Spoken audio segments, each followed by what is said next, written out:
Hey everybody, it's Monday night and we're just going to do a simple feeding video here of my 125 gallon native tank. I did a video this morning and my SD card filled up and I did not realize it, and I continued on for about 4 more minutes after the video had cut off, so I went ahead and posted that video anyway from this morning. So today hopefully we'll get a fully intact video, but all it's going to be is just simply feeding this tank. So I think the first thing we're going to feed it today, we're going to do something a little different. I've got some cichlid pellets, some floating cichlid pellets if I can find them here. I'm going to put a bunch of them in and see how nuts everybody goes with the floating food. And then we're going to put in the sinking algae wafers, and I think today we're also going to put in some shrimp pellets. So this is going to be a lot of floating food.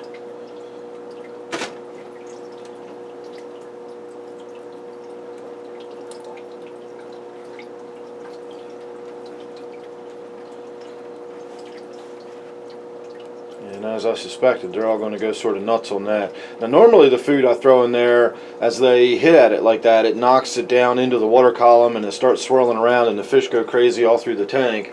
This is going to sort of force them to keep going up towards the top. And it already looks like they cleared most of them away.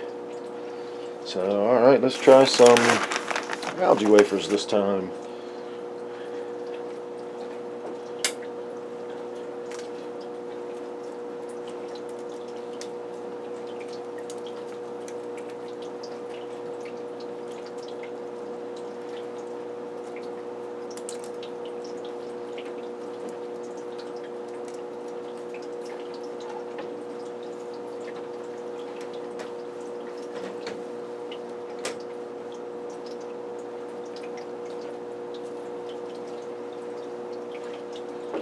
Throw my last couple algae wafers in the other end of the tank.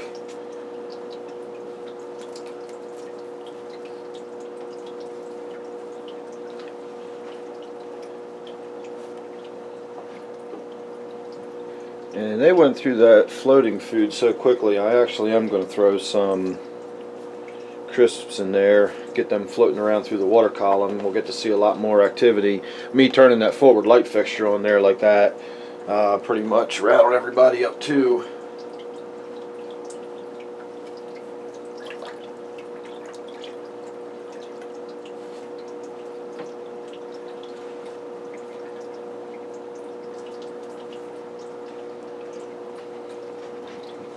And ought to cause another little stir of activity as it swirls around.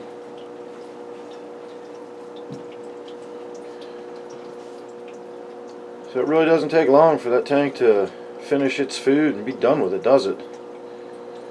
We're 3 minutes into the video now, and I've been trying to take my time to stretch this out as much as possible.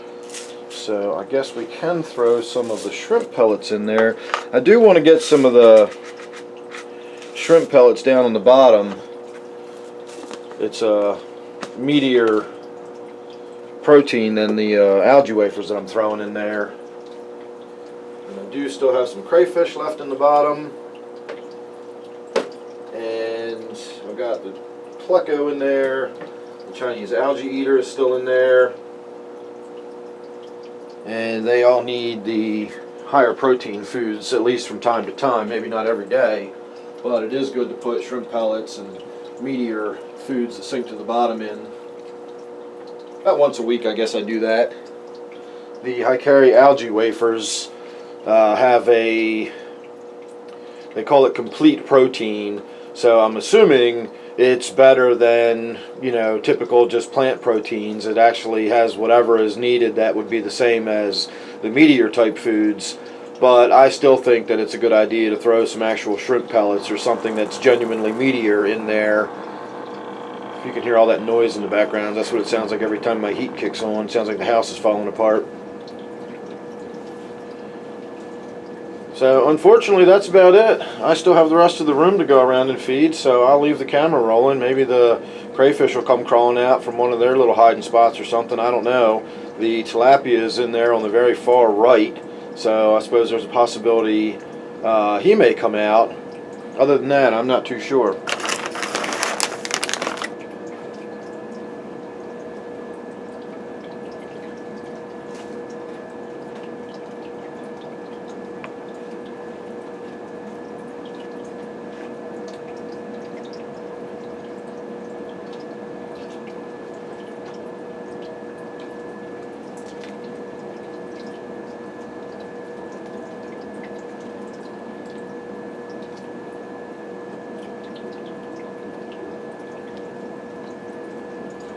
So far, all of my skirt tetras still look good.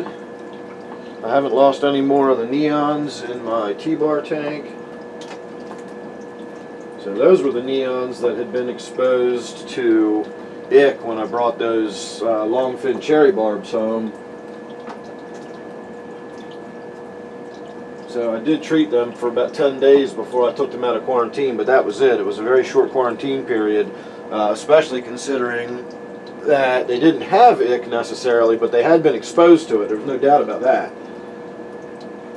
So there was certainly a possibility that they may have contracted it. And so far, everybody looks good, and nobody has died. Nobody's showing any little spots or specks or anything.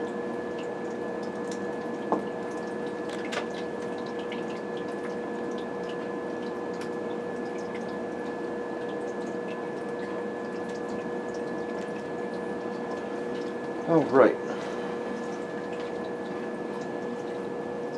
So that was kind of a washout video. It happens really fast and then it's over. So I'm going to go ahead and say thanks for watching this one. Make sure you subscribe, that way you won't miss anything else I've got coming up. I am going to turn the camera around here and shoot a video of feeding Butterbean tonight. Haven't fed him in a while, or I haven't videoed him being fed in a while. I do feed him every day. So stay tuned for that. Make sure you subscribe. Don't forget, this one is my 125 gallon native tank. Thanks for watching. I'll see you real soon in the next one.